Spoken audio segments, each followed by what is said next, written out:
Hello, I'm Rachael Sage, and you're watching Entertainment Focus. How are you today? I'm great. It's a beautiful, glorious day in this stunning park, and I've been being a promotional crazy person at the Edinburgh Fringe for 2 weeks, so communing with nature is a good thing. And it seems that you brought the sunshine with you. Well, thank you. Maybe it was my dress. The cherries. How is it being in London? Well, London is my other favorite city besides New York. It's such an accessible city with so much that's old and traditional and also progressive and new. So I love it here. And thankfully, it's been very kind to me. So you're promoting your new record, Delancey Street. Tell us a bit about the album. Sure. Well, I recorded Delancey Street about a year ago. And it's 12 songs, 11 of which are original, and a couple of covers and a bonus track from the movie Fame. And it's basically about shedding all the stuff you don't need in your life, whether it be emotionally or actual stuff.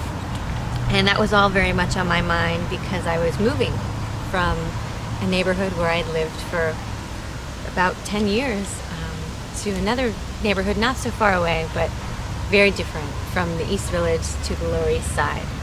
So that, combined with my sort of increasing awareness of the green movement and the pulse that everybody seems to be feeling, just wanting to have less in their lives and simplify.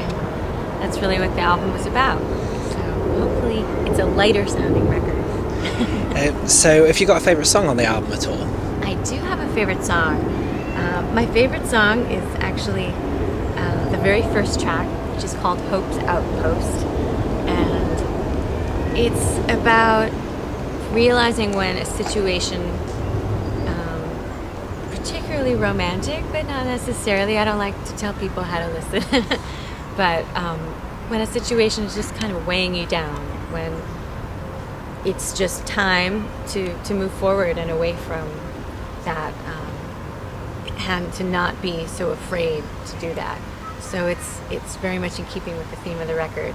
But I also just like it because it's a very groovy drum track, and my dear friend Doug Yole, who plays with Duncan Sheik and Suzanne Vega, he just rocked it out.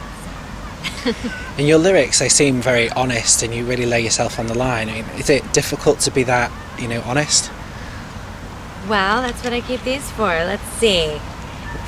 Yes, it's very difficult to be honest, but sometimes, it's just what must be done. No, it's not difficult to be honest, because I always have the opportunity to get up on stage and give a new reading to my material and not have it have to always mean the most original emotion or content that sparked that song. For instance, the show I just did at Edinburgh Fringe, which was called Stop Me If I'm Kvetching. No, you stop me if I'm kvetching. I was singing all the material from my new album and my prior 8 albums, but every night it all meant something different, and I was able, thankfully, to relate it to what was going on at Fringe and to bring in different humorous shtick and anecdotes into it. It's just, it's kind of like a theatrical script, I guess. One night, the same monologue in a play can mean one thing, and another night, you don't even necessarily know what it means, but that's the night when everybody comes up to you and tells you how compelling you were. So I think it's about just being connected to the moment and remembering that words can have many meanings. And have you had any occasions yet where you've written a song and the person you wrote it about has realised it's about them? Has that ever happened to you? Of course, yeah. I mean, I date, so it's bound to happen. Usually people are flattered, and sometimes they're pissed off if you don't write a song about them. They're like, been with you a couple years now, come on, produce. What, am I not interesting? But, to be frank, it usually is a good thing if I'm not writing a song about you, if I'm in a relationship with you, because it's much more difficult to write when you're content, when you're happy, and everything is just kind of cruising along. Those are the challenging songs to write, and I give a lot of kudos to people who can just write upbeat, pop tunes and at the drop of a hat, and don't need to have some crisis or catharsis happen to be inspired. So I'm not really one of those people, but I'm working on it. So tell us a bit about your creative process. How do you go about writing a song? Well, let's see. I'm going to try to write one right now. Can you give me a couple words? London and Park? London and Park. Well, let's see. I could just, kind of start a groove. It's so nice to be in London, in the park. Da, da, da, da. You just do it. It's like the Nike commercial. Sometimes you know exactly what you want to say, and sometimes you need a little nudge, as they say in Yiddish. And sometimes it just happens, hits you over the head like a ton of bricks. I've also written in my sleep, in my dreams, and I wake up and frantically write it down. So it's often very different. I tend to want to mix it up. It helps to have a keyboard, but I don't always need one.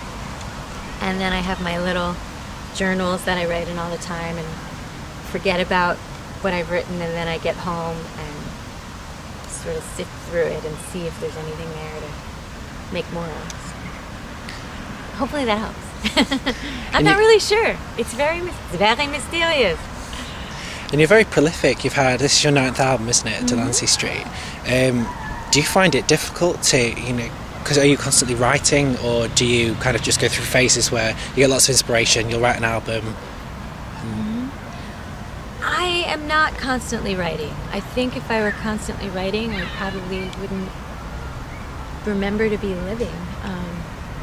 It's such a reflective thing to do, to kind of take stock of how you feel, or even to be imaginative in that creative way and come up with stories all the time. That I do try to have a balance between, a foot in the real world and the operation of my record label and all that sort of grunt work that must be done to keep this dream alive. And, and also just to realize that it's okay to not constantly be outputting new material and new songs.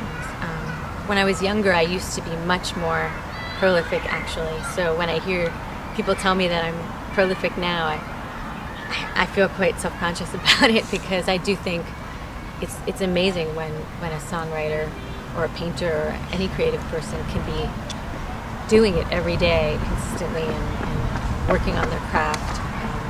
It's a huge luxury to be able to do that. But these are, interesting times for the music business and for independent artists. So we all have to kind of balance all the various things we do, and this is only one of them. So you're playing the Regal Rooms tonight. How are you feeling? Are you nervous? Are you looking forward to it? I'm not nervous, but I hope that I will be a little nervous later, because that usually gets your blood pumping, and I think it's healthy. I've heard it's very beautiful, so maybe when I see it, I'll get really nervous. I'm really excited. I've heard great things about this series, and I know other artists, peers who've played there, and they told me it's just a really wonderful listening environment, and I'm also very curious to hear the other artists on the bill. It's quite a number of them. It's an in-the-round sort of show tonight, so that's always fun. And after tonight, you're going to be touring around the rest of the UK, you're going to be doing some more gigs. What can people expect from those gigs? Well, I think when I'm kind of headlining a gig or just have my own sort of hour slot, it's a lot easier for me to just kind of go into some Michigas, maybe do some characters from my Fringe show. I don't know, maybe I'm going to talk about how excited I am to go down south as soon as this little tour's over.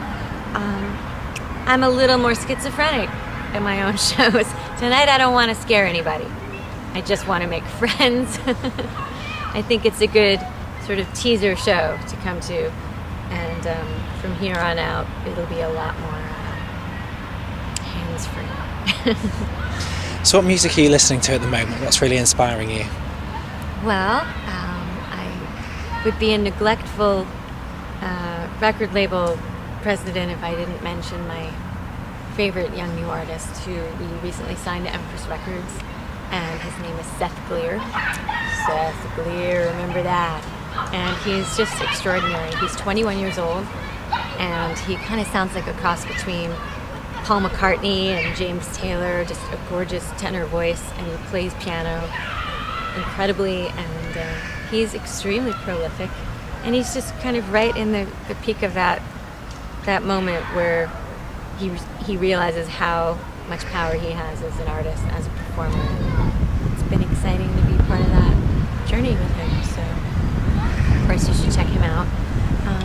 And then I also am part of something called New Arrivals, which is it's a compilation series that's specifically geared toward exposing brand new independent artists, and we've put out 4 volumes of it, and they all benefit various charities.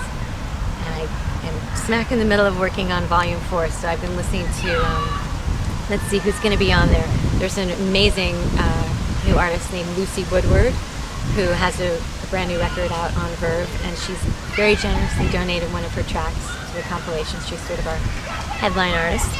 And who else is on it? Michelle Malone, who is a really great folk rock diva, and Caleb Colley, who's from Brooklyn.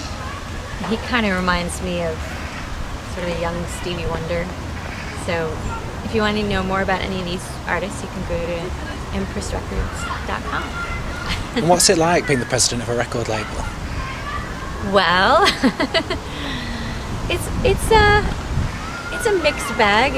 It's incredibly inspiring when people entrust you with the role of promoting their work, and it's my job to constantly be a number one fan on behalf of, in particular, Seth and some of the other artists that we work with. And what a great job to have. It's just naturally how I feel. So it's an honor in that sense. It's also an enormous amount of work, and I don't get a lot of sleep. But Stop Me If I'm Kvetching, that was the name of my show in Edinburgh. Stop Me If I'm Kvetching, which means venting or complaining. It's a grand Jewish tradition to be kvetching all the time about the things that maybe could be different or could be another way, but the reality is I'm getting to live my dream and pursue my art, and then also be part of a community of other people doing it too, so it's never lonely.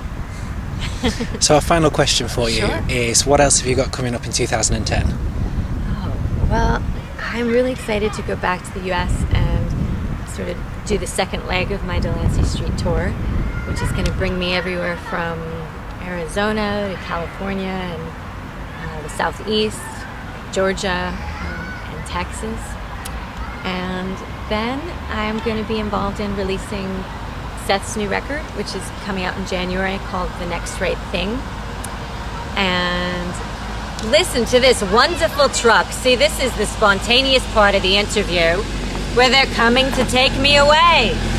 Hello. If I had had a flyer, I could have invited them to the gig. Oh, but and then I'm going to probably be starting a new EP of my own, and I've got a bunch of songs written for that, and I'm going to be thinking about that over the next couple of weeks too. Maybe I'll play a few of those new tunes at the gig tonight. You never know.